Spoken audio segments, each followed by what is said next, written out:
Matt Triplett's there, Chase Outlaw there.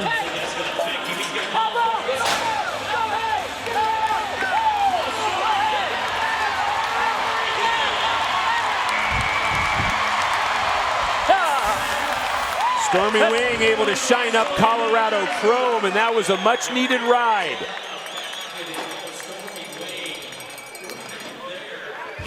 This is a good ride for Stormy Wing, and you see this bull turns back away from his hand, and Stormy's in good position a lot of the time, and when he gets out of position, you see him just sticking with it, and he knows where he needs to be, and he keeps trying to keep that riding arm out in front of him to where he has control of it.